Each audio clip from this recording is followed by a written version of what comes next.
سرخط مهمترین خبرها: حکومت تاجیکستان سیاست آسمانی باز اعلام کرد. در تاجیکستان مالیات برای سیگار را 2 برابر زیاد کردند و مقامات ارمنستان میگویند که از یک تبادلات دولتی پیشگیری کردند.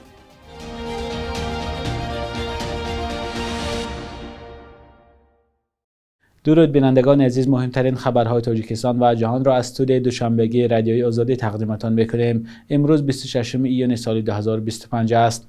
حکومت تاجیکستان در بخش هوانوردی سیاست آسمانی باز را اعلام کرده است. قرار حکومت 12 ایون تصویب شده، رادیوی آزادی 2 هفته بعد با نسخه آن شناس شد. بر اساس ترتیب نو، تاجیکستان من بعد تطبیق نظام پاریته یا برابری در پروازها را بیکار میکند. قبلا پروازها به تاجیکستان یا از اینجا به دیگر کشورها میان شرکت‌های هواپیمایی تاجیکستان و شرکت‌های دولتی دیگر برابر تقسیم می‌شد. بر اساس قراری حکومت همچنین بسیار محدودیت‌ها برای شرکت‌های هواپیمایی خارجی بیکار کرده می‌شوند. از جمله همه محدودیت‌ها در زیرچه پروازها و یا شماره جای‌های نشست، شماره تعیینات در خط سیر، محدودیت‌های تعرفی برای انتقال بین‌المللی هوایی و محدودیت‌ها برای شماره شرکت‌های هواپیمایی از بین برده می‌شود. ولی در قرار حکومت بعضی ناروشنی‌ها هم هست، از جمله اینکه نظام پاریته یا برابری در پروازها فعلا در 18 سمت تا 3 سال دیگر باقی میمانند. در قرار حکومت آمده است که 18 سمت را آژانس اویاسیون شهروندی معلوم میکند.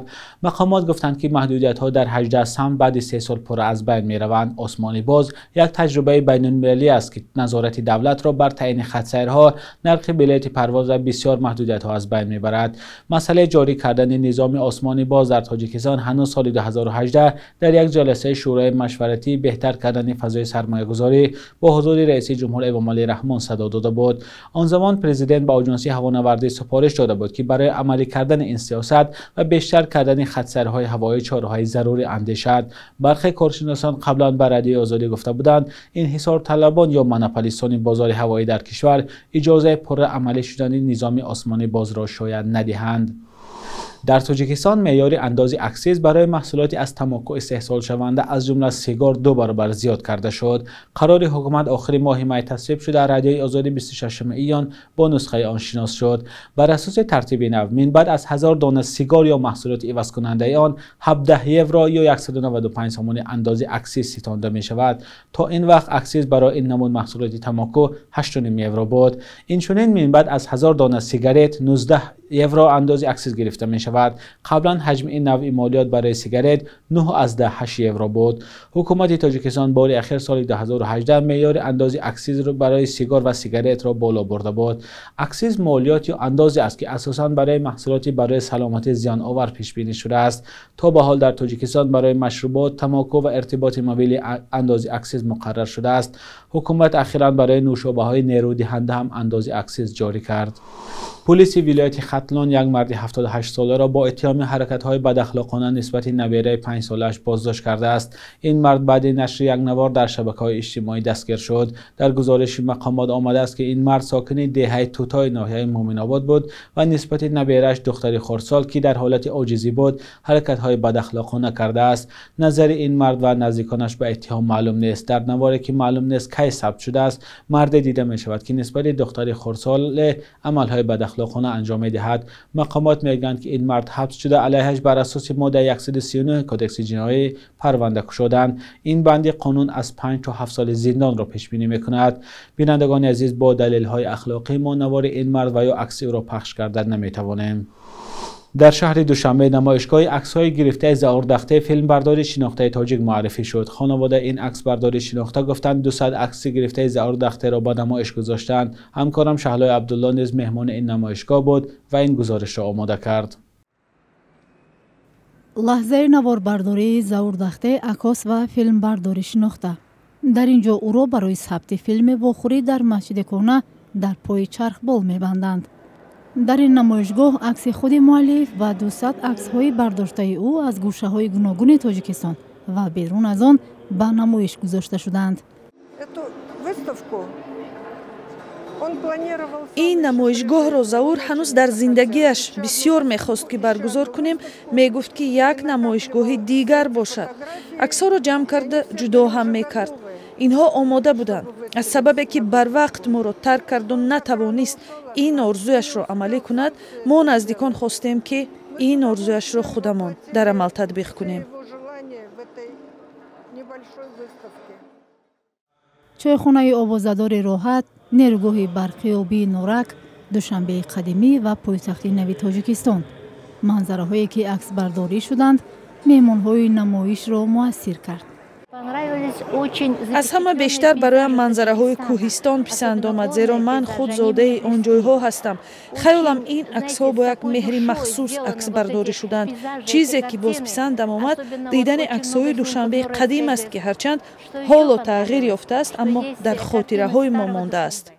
چندین آلبوم‌های خود که زندگی تاجیکستان از نگاه زور دخته نام داشت 2 دفعه انتشار شده بود. این منظره های زیبا را، این انسان های چهرهشان، نگاهشان، چشمشان جذاب را میخواست که هرچی بیشتری مردم در تاجیکستان و دیگر کشورها ببینند، در دلشان یک عکس اندازی یابد، جهانشان تشکل یابد، زیبایی را ببینند و از زیبایی دیگر انسان ها در دل آنها طنین انداز گردد و تفکرشان تشکل یابد و جهان زیبایی شناسشان هرچی گسترده تر باشد. اولین نمایش عکس‌های زور دخته سال 2003 در شهر دوشنبه دایر گشته بود. او صدها عکس خود را در چین، هندوستان، ژاپن، فرانسه، آلمان به نمایش گذاشته است. تا بازنشستگی او 13 فیلم بدیعی را به نوار گرفت و چند فیلم مستند ساخت. با وجود پیرانسالی تا روزهای اخیر با استودیوی توجیک فیلم و رسانه‌ها همکاری داشت. من خود را انسانی خیلی خوشبخت می‌حسابم، زیرا با یک انسان خیلی بزرگ چی در جاده هنر و چی در سینما روبرو شده کار کردم. بعد از پاشخوری اتحاد شوروی وقتی از کیناستودیو هم رفتند، زور دخته بیکار ماند. انسانی که سالیانی دراز زحمت می‌کشید و زیاد کار می‌کرد خود را از دست نداد، با عکاسی مشغول شد. ببینید که حالا وی پس از خود به تاجیکستان چی میراثی گذاشته است. زور دخته فرزند یک خانواده توده‌ای های ایران بود که در 14 سالگی از ایران به اتحاد شوروی هجرت کرد و بعد از زندگی در ترکمنستان و داغستان به تاجیکستان آمد و اینجا مقیم شد. روز 15 آگوست سال 2024 در یک تصادف نقلیاتی در راه برزاب هلاک شد.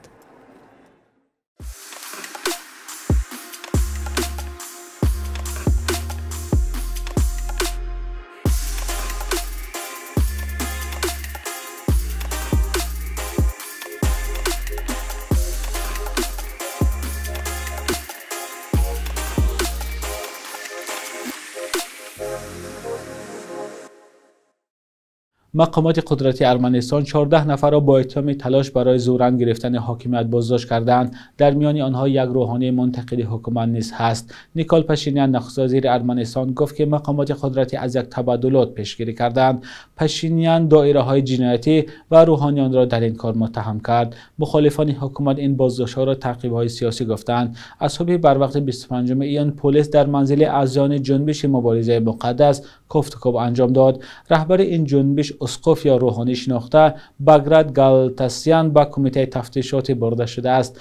به غیر از این ارتور سارکیسیان وکیل از حزب مخالفین نیز بازداشت شده است. طرفداران مخالفین در نزد بینای کمیته تفتیشات جمع شدند. پیشتر نشریه ارمنی استیویس گزارش داده بود که به دست آنها نقشه تبادلاتی رسیده است که از سوی مخالفان آماده شده بود. صحیفه نخست وزیر ارمنستان هم این خبر را نشر کرد، ولی الینار واردانیان وکیل از حزب مخالفین گفت تفتیش و بازداشت‌های اخیر تعقیب‌های سیاسی است. بخش یک روز تاریخ است که مهمترین تحولات تاریخی در روز 26 ایان را فرا می‌گیرد.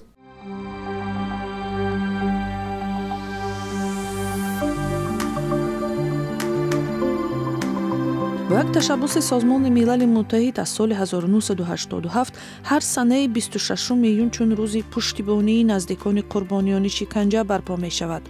در این روز اینچنین اعلامیه علیه شکنجه و بدرفتاری و دیگر رفتار بیرحمانه قبول شد.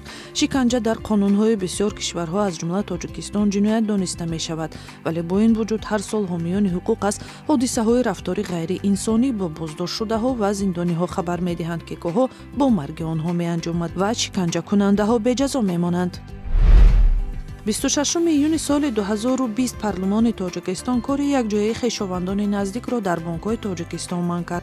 مقامات گفتند یکی از سبب‌های به مشکل مالی دچار شدن اگرا اینوست بانک، تاجیک صادرات بانک، فنان بانک، تاجپرام بانک و برهم خوردن چند نهاد قرض دهنده کار یک جایی خویشاوندان نزدیک در منصب‌های رهبری کننده میباشد.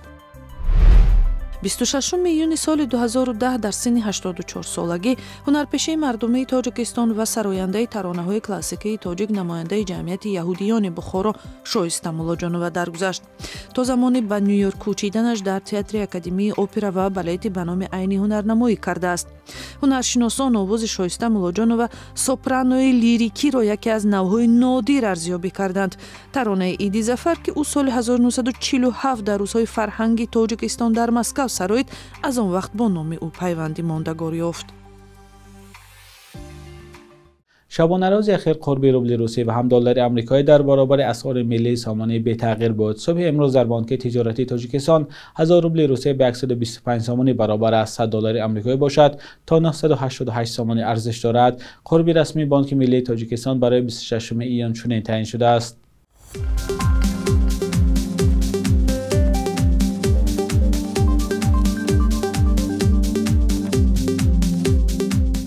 بینندگان عزیز، به پایان برنامه نویدی بامداده رسیدیم. خدا نگهدارتان.